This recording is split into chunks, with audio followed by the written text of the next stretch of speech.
Hello everyone, मेरा नाम है अमृत राज और स्वागत करता हूं मैं आप सभी का द पैसिफिक एकेडमी के ऑनलाइन प्लेटफॉर्म पे।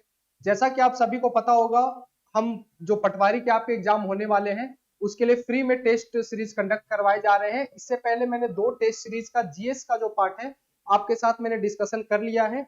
आज जो तीसरा टेस्ट है आपका, उसके जो जीएस के 25 क्वेश्चन है उसके बारे में आज हम डिस्कशन करने वाले हैं। तो बिल्कुल फटाफट एग्जाम में, मतलब फटाफट अंदाज में आज ये हम 25 क्वेश्चन देखेंगे। ठीक है, चलिए पहला क्वेश्चन आप यहाँ पे पढ़ सकते हैं। पहला क्वेश्चन आपके सामने क्या है, तानसेन का मकबरा कहाँ स्थित है। बिल्कुल इजी क्वेश्चन है मेरे हिसाब से। इसका जो राइट आंसर है ये क्या है आपका, ये ग्वालियर में है। तानसेन का जो मकबरा है वो कहाँ पे है, ये ग्वालियर में है। और मैं आपको बता दूं तानसेन कौन थे, ये संगीत सम्राट माने जाते थे। ऐसा बोला जाता था कि जब तानसेन गाना गाते थे तो बारिश होने लगती थी। ठीक है, तानसेन के जो गुरु थे इनका नाम था गुरु मोहम्मद गौस। गुरु मोहम्मद गौस। तानसेन ने यह बोला था कि जब मैं मरूं तो मेरा जो मकबरा है वो कहां पे स्थापित किया जाए, गुरु मोहम्मद गौस के बगल में स्थापित किया जाए। तो अगर आपसे पूछ लिया जाए गुरु मोहम्मद गौस का मकबरा कहां पे है, तो ग्वालियर में है और उनके जस्ट बगल में हमारे तानसेन जी का मकबरा बना हुआ है। ठीक है, चलिए अगले क्वेश्चन की तरफ चलते हैं। ये आप देख सकते हो यहाँ पे जो तानसेन का मकबरा है और गुरु मोहम्मद गौस का जो मकबरा है, दोनों बिल्कुल सेम जगह पे ग्वालियर में बना हुआ। क्या है, हमारे भारतीय रुपए के लिए नया प्रतीक किसने डिजाइन किया। नया प्रतीक की बात हो रही है, मतलब इस प्रतीक है ना, इससे पहले इस तरीके से लिखा जाता था। तो नया प्रतीक जो है, ये जो नया सिंबल है, ये किसने इंडियन रुपीज का ड्रॉ किया है, तो इसका आंसर है उदय कुमार धर्मलिंगम। याद रखेंगे, उदय कुमार धर्मलिंगम इनका नाम है। और 2010 में 2010 में इंडिया की जो न्यू करेंसी थी उसका जो सिंबल था वो अपनाया गया। ठीक है, किसने बनाया था, उदय कुमार धर्मलिंगम। मैं इनका एक फोटो भी आपको दिखाता हूं, ये आप देख सकते हैं, Uday Kumar the man behind the rupees symbol. 2010 में इन्होंने ये, मतलब इंडियन गवर्नमेंट ने एक प्रतियोगिता निकाली थी, सभी को बोला गया था कि सभी निकाल सकते हैं, जिसमें जीता किसने था, मतलब जो पेंटिंग पसंद आई थी उदय कुमार धर्मलिंगम की, और इन्हीं के सिंबल को अभी हम अपने इंडियन करेंसी में यूज करते हैं। अगले क्वेश्चन की तरफ देखते हैं। क्या लिखा हुआ है कि किसकी सीमा 3 ओर से हरियाणा एवं पूर्व में उत्तर प्रदेश से लगती है। देखिए इस प्रकार के क्वेश्चन जनरली आपसे पूछे नहीं जाएंगे। अगर पूछे भी जा रहे हैं तो इसमें आपको मैप की इंफॉर्मेशन अच्छे से होनी चाहिए। क्या पूछा जा रहा है कि कौन सा इंडिया में ऐसा स्टेट है जो 3 तरफ से हरियाणा से घिरा हुआ है और एक तरफ से उत्तर प्रदेश से घिरा हुआ है। इसको हम ऑप्शन से एलिमिनेट करेंगे। क्या राजस्थान की सीमा उत्तर प्रदेश के साथ लगती है, नहीं लगती है, ये आंसर नहीं हो, बिल्कुल नहीं हो। दिल्ली लगती है, बिल्कुल लगती है। क्या पंजाब की सीमा लगती है उत्तर प्रदेश के साथ, नहीं लगती है। उत्तराखंड की लगती है। तो आप देख सकते हो ऑप्शन में 2 तो ऐसे इलिमिनेट हो गए, एक आपका राजस्थान इलिमिनेट हो गया और एक आपका पंजाब इलिमिनेट हो गया। क्या क्या बच गया, दिल्ली और उत्तराखंड। अब आएगा उत्तराखंड, क्या 3 तरीके से 3 तरफ से हरियाणा से घिरा हुआ है, बिल्कुल नहीं। 3 तरफ से हरियाणा से कौन घिरा हुआ है, दिल्ली, है ना। तो ये सारे क्वेश्चन कुछ कुछ आ जाते हैं जो आपको खुद से अपना माइंड लगा के देखना पड़ेगा। जैसे यहाँ पे दिल्ली का मैप है आपके सामने, आप देख सकते हो यहाँ पे भी हरियाणा है, यहाँ पे भी हरियाणा है और यहाँ पे भी क्या है, हरियाणा है। और यही आपसे पूछा जा रहा है पूर्व में या ईस्ट में किससे घिरा हुआ है, उत्तर प्रदेश, है ना। तो मैप का थोड़ा सा अगर आप ध्यान रखोगे तो आप बता सकते हो कि इसका आंसर जो होगा आपका क्या होगा, दिल्ली जो है करेक्ट आंसर हो जाएगा। अगले क्वेश्चन, मध्य प्रदेश में अब तक की एकमात्र महिला मुख्यमंत्री। बहुत इंपॉर्टेंट क्वेश्चन है, मेरे हिसाब से आप सभी को इसका आंसर पता होना चाहिए। इसका आंसर क्या होगा, इसका आंसर होगा उमा भारती। उमा भारती जी जो है मध्य प्रदेश की एकमात्र महिला मुख्यमंत्री है अभी तक, मतलब सिंस 2023 तक एकमात्र बनी है ये। इनका जो टेन्योर था ये 2003 से लेकर 2004, मतलब 1 साल भी अप्रोक्स अपने टेन्योर को पूरा नहीं कर पाई थी और ये इन्होंने अपना पद छोड़ दिया था। तो मध्य प्रदेश की एकमात्र महिला मुख्यमंत्री आपसे पूछा जाए तो क्या याद रखेंगे, उमा भारती जी थी। ठीक है, चले अगले, ये देख सकते हो आप उमा भारती जी की फोटो है। फोटो इसलिए मैं लगाता हूं ताकि आपको देख के चीजें बिल्कुल आराम से याद हो। चलिए इस क्वेश्चन को देख लेते हैं। इसमें क्या पूछा जा रहा है, मध्य प्रदेश का राजकीय फल है। राजकीय फल मध्य प्रदेश का कौन सा, आपके सामने ये एक डायग्राम बना हुआ है। राजकीय फल जो है मध्य प्रदेश का, ये क्या आपके सामने, आम याद रखेंगे। और सिर्फ ना मध्य प्रदेश को होके पूरे भारत का भी अगर राष्ट्रीय फल पूछ लिया जाए वो भी हमारा कौन सा है, वो भी हमारा आम है। इसके बाद मध्य प्रदेश के जितने भी स्टैटिक सिंबल है उसके बारे में हम एक एक करके देख लेते हैं, जो हमारे राजकीय चिन्ह है। जैसे मध्य प्रदेश का बिल्कुल राजकीय चिन्ह पूछ लिया जाए तो आप ये देख सकते हैं, इस प्रकार का राजकीय चिन्ह है जिसमें धान और बाली है ना, दोनों के सिंबल लगे हुए हैं और बरगद का पेड़ है। ठीक है, अगर मध्य प्रदेश का राजकीय पक्षी पूछ लिया जाए तो साहे बुलबुल, साहे बुलबुल या पैराडाई फ्लाई क्लेचर बोला जाता है मध्य प्रदेश का राजकीय पक्षी। अगर मध्य प्रदेश का राष्ट्रीय मतलब राजकीय पशु पूछ लिया जाए तो आपको पता होना चाहिए बारहसिंघा, बारहसिंघा। ठीक है, मध्य प्रदेश का राष्ट्रीय फूल या पुष्प आपसे पूछ लिया जाए तो सफेद लिली, सफेद लिली।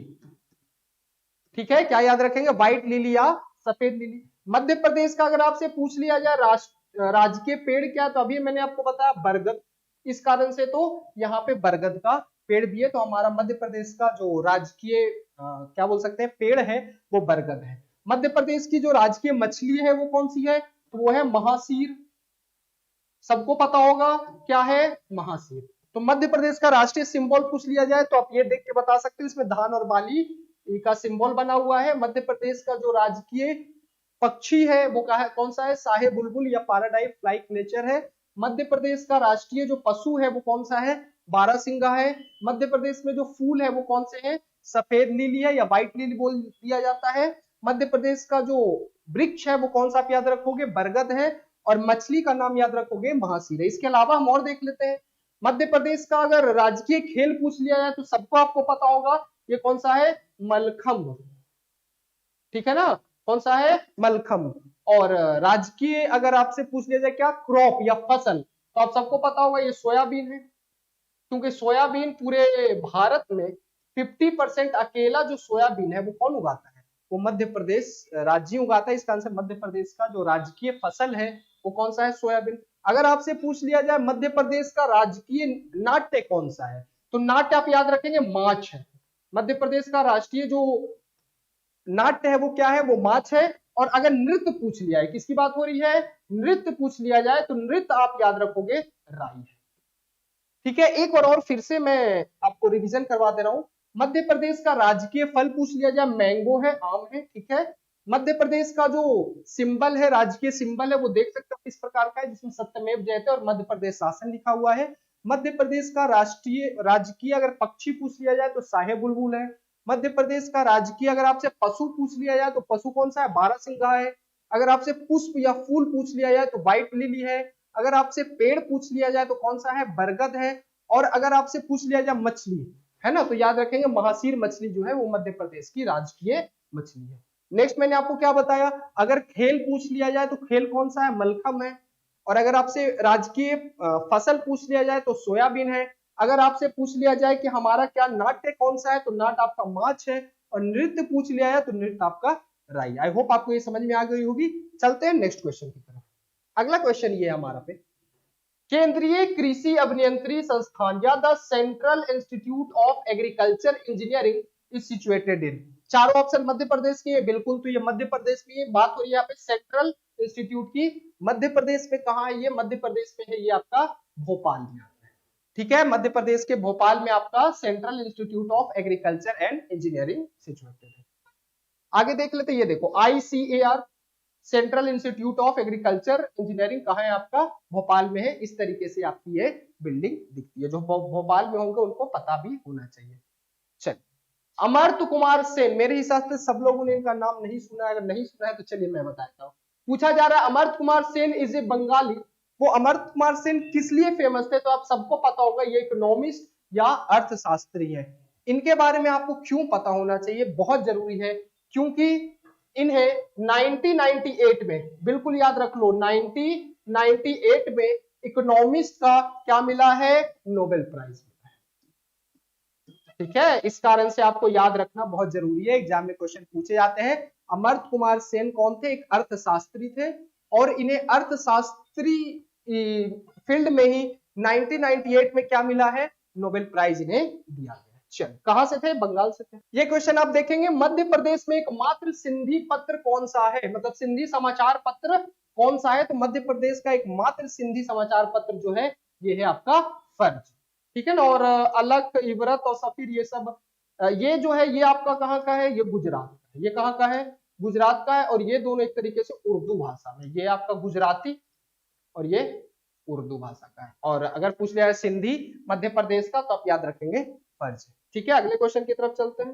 टेस्ट क्रिकेट में हैट्रिक लेने वाले प्रथम भारतीय गेंदबाज कौन है? इंपॉर्टेंट क्वेश्चन, बहुत बार पूछा जाता है, आप सबको पता होगा। इसका आंसर है हरभजन सिंह। हरभजन सिंह पहले ऐसे खिलाड़ी हैं जिन्होंने टेस्ट सीरीज में हैट्रिक विकेट लिया है, मतलब 3 बॉल पे 3 विकेट्स इन्होंने अपने नाम की है। नेक्स्ट, भारत का राष्ट्रीय पशु है।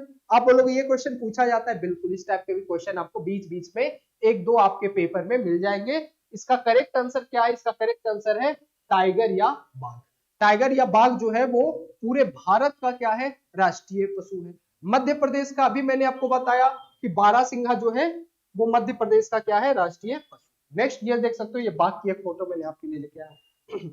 अगला क्या क्वेश्चन है कि भारत के ध्येयवाचक मतलब नेशनल मोटो ऑफ इंडिया सत्यमेव जयते, इसका मीनिंग क्या है, इसका अर्थ क्या है? बहुत इजी अर्थ है। सत्यमेव जयते का अर्थ है कि सत्य पे जीत होती है, मतलब सत्य की क्या होती है, जीत होती है। सत्यमेव जयते मतलब सत्य की जीत होती है। अगले क्वेश्चन की तरफ चलते हैं, देखिए क्या है। 2011 की जनगणना के अनुसार साक्षरता दर उच्चतम है, मतलब भारत में 2011 की जनगणना के अनुसार सबसे ज्यादा लिटरेसी रेट किस स्टेट की है? इजी क्वेश्चन है, केरला। किस स्टेट की है? केरला। और अभी ऐसा बोला गया है यहां लिटरेसी रेट 100% हो चुकी है। ठीक है, लिटरेसी रेट 100% भी कहा हो चुकी है केरला की। 2011 में भारत का सबसे जो लिटरेट, जो सबसे साक्षर हमारा राज्य था वो कौन सा था? केरल। अभी वर्तमान में भी पूछ लिया जाए तो केरल ही होगा। आगे चलते हैं।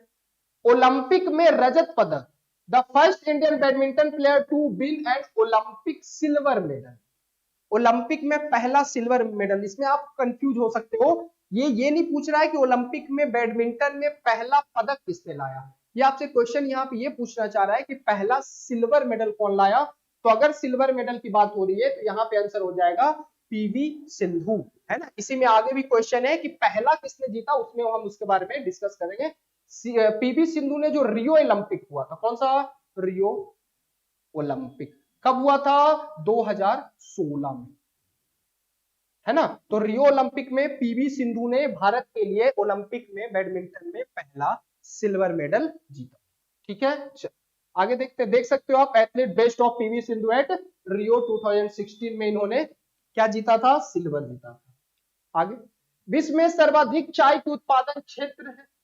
तो इसमें देखिए विश्व में सर्वाधिक, अगर भारत के राज्यों का नाम दिया हुआ है तो भारत का देखिए, अगर पूरे कुछ कंट्रीज का नाम दिया होता है तो कंट्रीज का हम देखते हैं। इसमें जो आंसर है क्या आपका? असम। लेकिन अगर पूछा जाए पूरी दुनिया में सबसे ज्यादा चाय कहाँ होता है तो चाइना में। पूरी दुनिया में सबसे ज्यादा चाय पूछ ले तो चाइना में। और क्या पूछा? सर्वाधिक चाय उत्पादन क्षेत्र अगर सिर्फ आपसे पूछ लिया जाए तो असम इसका करेक्ट आंसर हो जाए। नेक्स्ट देख लेते हैं, सबसे छोटा महाद्वीप कौन सा है? टोटल कॉन्टिनेंट जो है, मतलब सबसे स्मॉलेस्ट कॉन्टिनेंट पूछा जा रहा है। टोटल कितने कॉन्टिनेंट्स हैं? टोटल 7 कॉन्टिनेंट्स हैं। तो 7 कॉन्टिनेंट्स में पूछा जा रहा है सबसे छोटा कौन सा है, देख लेते हैं। देखिए ये आपके सामने डायग्राम है। टोटल कितने? 7 continent. 7 continent, north America, south America, Europe, Africa, Asia, ये ओशिनिया या ऑस्ट्रेलिया एक ही हुआ, और ये अंटार्कटिका। तो सबसे जो छोटा कॉन्टिनेंट है आपको पता होगा ऑस्ट्रेलिया है। सबसे छोटा कॉन्टिनेंट कौन सा है? ऑस्ट्रेलिया। सबसे बड़ा कॉन्टिनेंट अगर आपसे पूछ लिया जाए तो एशिया। सबसे छोटा ऑस्ट्रेलिया, सबसे बड़ा एशिया। तो इसमें ये पूछ रहा है कि सबसे छोटा कॉन्टिनेंट कौन सा है, तो वो हो जाएगा आपका ऑस्ट्रेलिया। सबसे बड़ा अगर आपसे पूछता तो क्या हो जाएगा? एशिया। अफ्रीका को बोला जाता है डार्क कॉन्टिनेंट या ब्लैक कॉन्टिनेंट? डार्क या ब्लैक कॉन्टिनेंट। ठीक है, आगे देखिए। नेक्स्ट है, प्रसिद्ध बाघ गुफाएं मध्य प्रदेश के किस जिले में? देखिए मध्य प्रदेश से अगर आपसे क्वेश्चन पूछा जा रहा है तो गुफाएं, मंदिर, किले बहुत ज्यादा पूछा जाता है, महल भी पूछ लेते हैं। तो बाघ की गुफाएं कहाँ है? तो ये आपका कहाँ है? धार में। बाघ की गुफाएं पूछ लिया धार में। अगर हिंडोला भी पूछ लेता तो हिंडोला महल भी कहाँ है? धार में। अगर जहाज महल पूछ लेता तो जहाज महल भी आपका कहाँ है? धार में, है ना। मांडू, धार में एक जगह है मांडू, उस जगह पे ये पाए जाते हैं। तो इसमें आपसे बाघ की गुफाएं पूछ रहा है, ये देख सकते हैं इस तरीके से आपकी बाघ की गुफाएं हैं जो धार जिले में आती है, मांडू के पास। नेक्स्ट देख लेते हैं, नेहरू स्टेडियम कहाँ स्थित है? इजी क्वेश्चन है। नेहरू स्टेडियम है आपका इंदौर में। नेहरू स्टेडियम कहाँ है आपका? इंदौर में। अगर किसी ने ये डायग्राम देखा होगा तो उसे याद आ जाएगा कि ये नेहरू स्टेडियम के पास और नेहरू पार्क है इंदौर में, वहां पे ये बैट रखा हुआ है और यहाँ पे सारे जो कैप्टन उप कैप्टन जिन्होंने वर्ल्ड कप जीता था 1983 में, उनके क्या है नाम लिखे हुए। तो नेहरू स्टेडियम और होलकर स्टेडियम भी पूछ ले, कौन सा? होलकर स्टेडियम। तो होलकर स्टेडियम भी कहाँ है आपका? इंदौर में। यहां भी भारत इंडिया और न्यूजीलैंड के बीच जो आपका वनडे चल रहा है, उसका थर्ड वनडे जो है वो आपका इंदौर में खेला जाना है, होलकर स्टेडियम में। चल आगे देख लो, मध्य प्रदेश की किस नदी पे बरगी बांध स्थित है? क्या पूछा जा रहा है? मध्य प्रदेश के किस नदी पे बरगी बांध स्थित है? पहले आप जान लो बरगी बांध है कहाँ? जबलपुर में। कहाँ है? जबलपुर में। अब मैंने जबलपुर बता दिया तो आप इजीली इसका आंसर बता सकते हो, ये किस पे होगा? ये नर्मदा नदी पे ही होगा, क्योंकि जबलपुर किस नदी के किनारे आपका? जबलपुर है आपका नर्मदा नदी के किनारे, तो बरगी बांध भी नर्मदा नदी किनारे जबलपुर में स्थित। आगे देख लेते, ये देख सकते हो आप, ये आपके सामने बरगी बांध। नेक्स्ट क्या लिखा हुआ है कि XPNAV1 ये सैटेलाइट नेविगेशन सैटेलाइट है, ये किसने लॉन्च किया है? तो ये लॉन्च किया है चाइना द्वारा। ये किसके द्वारा लॉन्च किया गया है? ये चाइना द्वारा XPNAV सैटेलाइट जो लॉन्च किया गया। हमारे देश का क्या है? हमारा देश का है इसरो। इसरो जो है बहुत सारे सैटेलाइट लॉन्च करने वाला है और इसरो अपना खुद का भी एक नेविगेशन सैटेलाइट लॉन्च करने वाला, याद रखेंगे। इसरो 2023 में जो चंद्रयान 3 मिशन है हमारा, वो भी लॉन्च कब होगा? 2023 में, अगस्त के महीने में लॉन्च होने वाला है, तो ये आप याद रखेंगे। कौन है अभी? के शिवन, जो हेड है इसके कौन है? के शिवन। ठीक है, चले। कहा हेडक्वार्टर? बेंगलोर में। कोई दिक्कत तो नहीं होनी चाहिए। चल, ये देख सकते हो XPNAV, ये चाइना का फ्लैग लगा हुआ है और ये उनका नेविगेशन सैटेलाइट है। देखिए इसके पहले जो हमने क्वेश्चन पूछा था और इस क्वेश्चन को आप ध्यान से पढ़ें, क्या लिखा है? First Indian badminton player to have won an Olympic medal. उसमें पूछा हुआ था, उसमें लिखा हुआ था सिल्वर। उसमें क्या लिखा हुआ था? First Indian badminton player to have won an silver medal in Olympic. तो उसमें आंसर हमारा क्या हो जा रहा था? उसमें हो जा रहा था PV सिंधु। अगर सिर्फ पूछा जा रहा है तो आप इसमें याद रखेंगे साइना नेहवाल। भारत की तरफ से पहला ओलंपिक मेडल बैडमिंटन में जीतने वाली साइना नेहवाल थी। इन्होंने जीता था ब्रॉन्ज। इन्होंने क्या जीता था? इन्होंने जीता था ब्रॉन्ज। और PV सिंधु ने क्या जीता था? PV सिंधु ने सिल्वर जीता था। देख सकते हैं ये ब्रॉन्ज मेडल इन्होंने जीता था और PV सिंधु ने सिल्वर। भारतीय स्टेट बैंक ने श्रीलंका में अपनी सेवाओं के वर्ष मनाए। देखिए भारतीय स्टेट बैंक और श्रीलंका गवर्नमेंट के पूछ रहा है कि डायलॉग या पार्टनरशिप को कितने टाइम हो गए, तो अभी 150 साल इसके मनाए गए भारतीय स्टेट बैंक और श्रीलंका के जो है सेवाओं के, क्योंकि भारतीय स्टेट बैंक श्रीलंका में भी है, याद रखेंगे। तो 150 साल अभी इन्होंने मनाए। इन राष्ट्रीय उद्यानों में कौन सा मध्य प्रदेश में नहीं है? Which one of this national park is not located in Madhya Pradesh? इसका आंसर भी काफी इजी है। अगर आप देख सकते हो, कान्हा नेशनल पार्क बिल्कुल मध्य प्रदेश में, मध्य प्रदेश का सबसे बड़ा नेशनल पार्क। ये क्या है? गिंडी राष्ट्रीय उद्यान? नहीं, ये मध्य प्रदेश में नहीं है। सतपुड़ा नेशनल पार्क बिल्कुल मध्य प्रदेश में और संजय नेशनल पार्क ये भी कहां पे? आपका मध्य प्रदेश में। तो इसका जो आंसर है, इसका आंसर कौन सा है? Guindy national park. आप पूछोगे सर गिंडी नेशनल पार्क कहाँ है, तो ये है तमिलनाडु में। ये कहाँ है? तमिलनाडु में है। कान्हा नेशनल पार्क अब सभी को पता ही होगा। सतपुड़ा जो है होशंगाबाद नर्मदापुरम में और संजय जो है ये सीधी में है। ठीक है ना, इसको डुबरी, कहीं कहीं पे डुबरी नेशनल पार्क बोला जाता है। संजय डुबरी नेशनल पार्क या संजय नेशनल पार्क याद रखेंगे। या इसका एक और नाम है गुरु घासीदास, गुरु घासीदास। ठीक है ना, तो गुरु घासीदास। और ये 2 स्टेट में है, मध्य प्रदेश और छत्तीसगढ़ दोनों स्टेट में। कौन सा है आपका? संजय नेशनल पार्क है। संजय डुबरी नेशनल पार्क भी बोलते हैं या गुरु घासी नेशनल पार्क भी बोलते हैं। मोस्ट ऑफ एरिया जिसके अगर आप देखोगे, ज्यादातर जो क्षेत्र है संजय नेशनल पार्क का, ये छत्तीसगढ़ में आता है और मध्य प्रदेश में भी आता है। सतपुड़ा भी आपको बता दिया कि ये होशंगाबाद, जिसका नर्मदापुरम नाम हो गया है, उस जगह पे है। और याद रखेंगे गिंडी नेशनल पार्क जो है आपका, ये कहाँ पे है? ये आपका तमिलनाडु में आता है। ठीक है, और इसके बारे में कान्हा नेशनल पार्क जो है मध्य प्रदेश का पहला नेशनल पार्क था। 1955 में ये मध्य प्रदेश का पहला नेशनल पार्क बना। चलो आगे देखते हैं। द्रौपदी मुर्मू भारत की कौन सी भी राष्ट्रपति बनी है? तो आपको पता होगा अभी राष्ट्रपति का चुनाव 2022 में हुआ था, तो ये 15वीं नंबर की राष्ट्रपति बनी है। 14th नंबर के जो राष्ट्रपति थे हमारे कौन थे?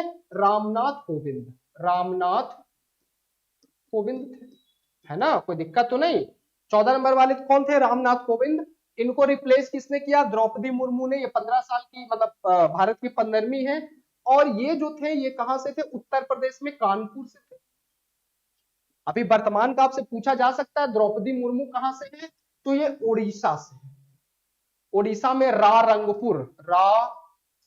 रंगपुर करके एक जगह है, इस जगह से ये द्रौपदी मुर्मू आती है और भारत की पहली आदिवासी राष्ट्रपति है, ठीक है ना। भारत की पहली आदिवासी राष्ट्रपति द्रौपदी मुर्मू 15वीं भारत की राष्ट्रपति बनी है। और इससे पहले भारत की दूसरी राष्ट्रपति, सेकंड। इससे पहले थी हमारी प्रतिभा पाटिल। कौन थी? प्रतिभा पाटिल, ठीक है। इतनी चीजें आप याद रखोगे। जो वाइस प्रेसिडेंट है वो जगदीप धनखड़ बने हैं। जस्ट प्रेसिडेंट के इलेक्शन के बाद वाइस प्रेसिडेंट का इलेक्शन हुआ। अगला क्वेश्चन देखो, इक्वलिटी ऑफ स्टैच्यू या स्टैच्यू ऑफ इक्वलिटी ये किस जगह पे? बिल्कुल हमारे जो प्रधानमंत्री नरेंद्र मोदी हैं उन्होंने इसका उद्घाटन किया है, स्टैच्यू ऑफ इक्वलिटी। ये आपका कहां बना है? ये आपका तेलंगाना में। कहां स्थित है? तेलंगाना। मैं दिखा दे रहा हूं, अपने फोटो देख के आप याद आ जाएगा। नरेंद्र मोदी ने इसका उद्घाटन अभी किया था, स्टैच्यू ऑफ इक्वलिटी हैदराबाद में ये किया गया था। और हैदराबाद किसकी राजधानी है? तेलंगाना की, है ना। तो तेलंगाना की राजधानी हैदराबाद में ही इसकी अभी। चलिए आज का आखिरी और 25वां सवाल हम देख लेते हैं। क्या पूछा जा रहा है? लॉन्गेस्ट हिमालयन ग्लेशियर, हिमालय की सबसे लंबी ग्लेशियर कौन सी है? तो इसका आंसर आपका क्या है? इसका आंसर है सियाचिन ग्लेशियर। ये ट्रांस हिमालय का पार्ट है। किसका? ट्रांस हिमालय का पार्ट है ना, काराकोरम रेंज में आता है।